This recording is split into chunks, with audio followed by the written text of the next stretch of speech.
नमस्कार मित्रांनो मैत्रिणींनो. आता फॅक्ट चेकचा पार्ट 2 बघूया.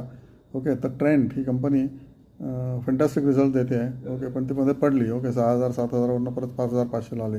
तशा वेळेला आपल्याला वाटतं की आपण खरंच ही कंपनीमध्ये टिकून राहायला पाहिजे का? तर हो, टिकून राहायला पाहिजे. कारण चांगली कंपनी, चांगली मॅनेजमेंटची, चांगल्या DNA ची कंपनी जर 10% 20% पडली तर घाबरून जायचं कारण नाही आहे. फक्त न्यूज बघा आणि कंटिन्यू करा होल्ड. इनफॅक्ट ॲव्हरेज करायला हरकत नाही. चांगल्या कंपन्यांना खाली पडलं तरी ॲव्हरेज करायला हरकत नसतं, पण वाईट कंपन्यांना अजिबात ॲव्हरेज करायचं नसतं. ओके, तर ट्रेंड हे एक एक्झाम्पल आहे.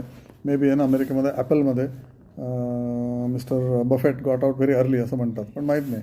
ही इज ना एक्सपिरियन्स पर्सन आणि he must have thought about it आणि must have exited early, but he has made maybe 1,000 times profit in Apple. Okay, Sensex 70% companies have disappeared. Okay, in last 20 years. Okay, मोठ्या मोठ्या कंपन्या तुम्ही बघा, सेन्सेक्सचं configuration 2000मध्ये आणि आत्ताचं Sensex configuration 70% कंपन्या गायब आहेत त्याच्यानं. त्यामुळे सेन्सेक्स नेहमी 15% का वाढतो? तर चांगल्याच कंपन्या तिथे ठेवतात, त्याच्यामुळे सेन्सेक्स 15% वाढू शकतो. आणि हे त्याच्यातलं एक गुपित आहे की सेन्सेक्स 15% का वाढतो. कारण तिथे फक्त चांगल्याच कंपन्या ठेवल्या जातात आणि ज्या कंपन्या नीट करत नाही आहेत काम, ग्रोथ नाही आहे, प्रॉफिटेबिलिटी नाही आहे, गव्हर्नन्स नाही आहे. जसं इंडसइंड बँक याला सेन्सेक्समधून हाकलून लावतो, राईट, आता गेल्या 4-5 महिन्यामध्ये.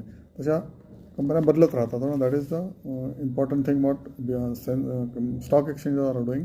पण ऑब्व्हियसली गव्हर्नन्स बोर्ड त्यांचा करतो आहे. Okay, trim or make your position light. Okay, at the right price. Okay, एकदम तुम्ही 10-10% जो मोठी चांगली कंपनी वाढत राहिली तर 10-10% विकायला हरकत नाही, पण एकदम विकू नका. 50% ठेवा for it to germinate further more big trees of the fruits next 10 years. Okay, Zomato 50 रुपयाला कोणी घेत नव्हतं, पण आता 230 रुपयाला लोक त्याच्यावर मरतायत, मरून पडतात. असं नेहमीच होतं, कारण हर्ड मेंटॅलिटी असते. 50 रुपयाला सगळे विकत आहेत म्हणून सगळे विकत राहिले आणि आता 230 रुपयाला सगळे घेत आहेत म्हणून लोक घेतात आहेत. Same thing will happen for Swiggy and other companies which are typically recovered maybe 100% from their lows or 200% from their lodge.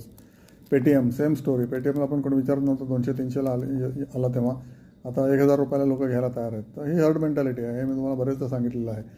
Heard मेंटॅलिटीनी चांगली कंपनी जर विकत असले लोक तर ते तुम्हाला घ्यायला पाहिजे.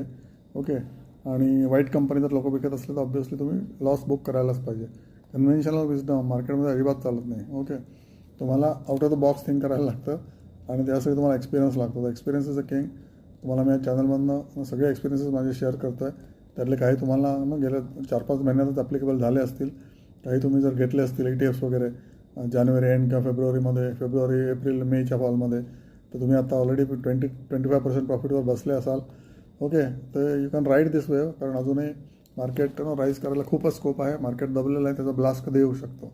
Okay, thank you so much.